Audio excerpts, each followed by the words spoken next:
As we approach the end of the year, it's important to take a moment and reflect on the past 12 months and all that we've accomplished.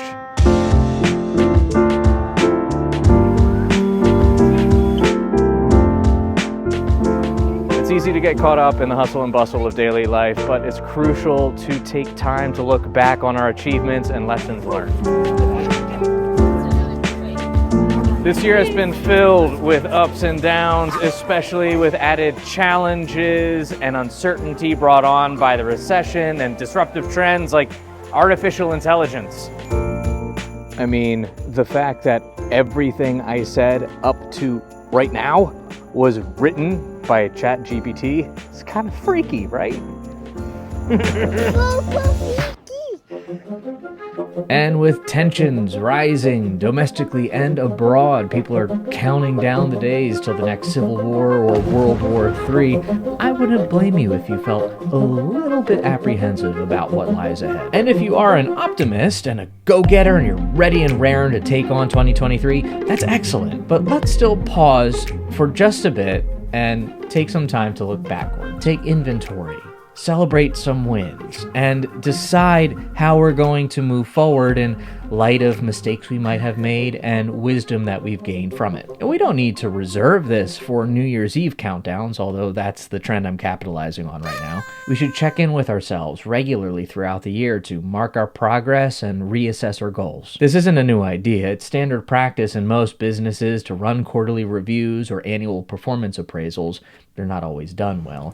Under weaknesses, you've put eczema. But for us self-employed folks, well, I'd wager you probably don't have a lot of structures in place to regularly and methodically assess your business and personal growth. Am I wrong? I'm not just talking about tracking KPIs like sales figures and conversion rates. We can easily chart those numbers, but then what? Hustle culture is still tightly woven into entrepreneurship, solopreneurship, freelancing, side gigging, even for those of us who work hard to guard ourselves against overgrinding. And it has a very future focus. What's next? We check that box? Great, let's check 5 more. We grew? Great, let's grow some more. And for the most part, I have no problem with that. I'm all about setting smart goals, working hard to achieve them, and then pushing the bar a little bit further. But before we run off to the next thing, let's first block off a little bit of time to celebrate how far we've come in a given period. At my old job, we were constantly grinding to keep up with project requests.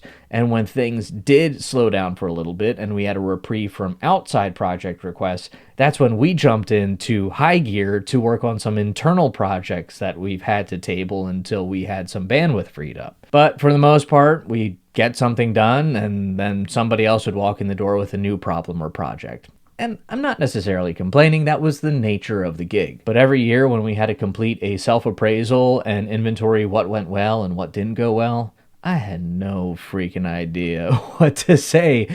I couldn't remember half the things I had done in the past month, let alone the past 12. I didn't know which projects were important enough to mention. I didn't know how truly successful we were at accomplishing our ultimate goal because we just made the marketing material. Other departments held the numbers.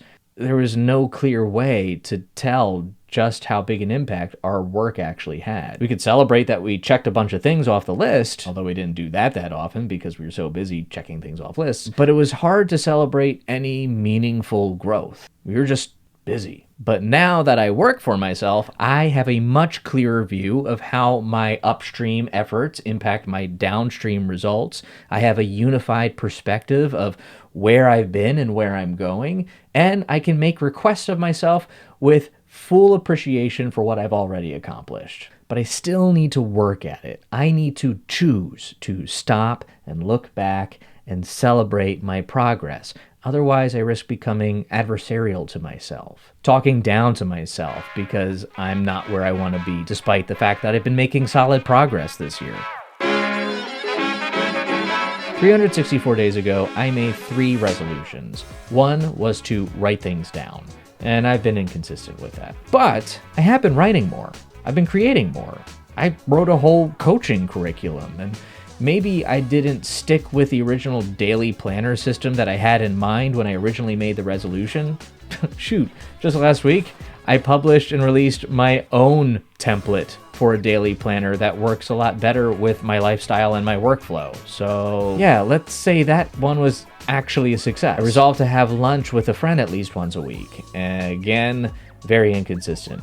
But then again, I have been making lots of great connections this year. I joined a couple membership communities that have been very beneficial, and I realized the original intent of that resolution was to connect with people, to find people who I could be encouraged by and to give encouragement to. And I've achieved that. And as far as lunch goes, just about every day of the week, I get to go downstairs and share a meal with my wife and my kids. Success. And my final resolution, which was actually my first resolution, was to give myself permission to be successful.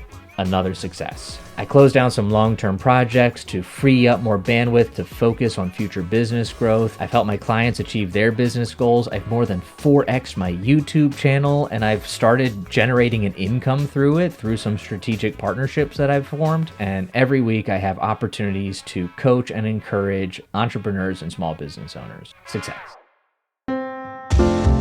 Success isn't always a simple yes or no.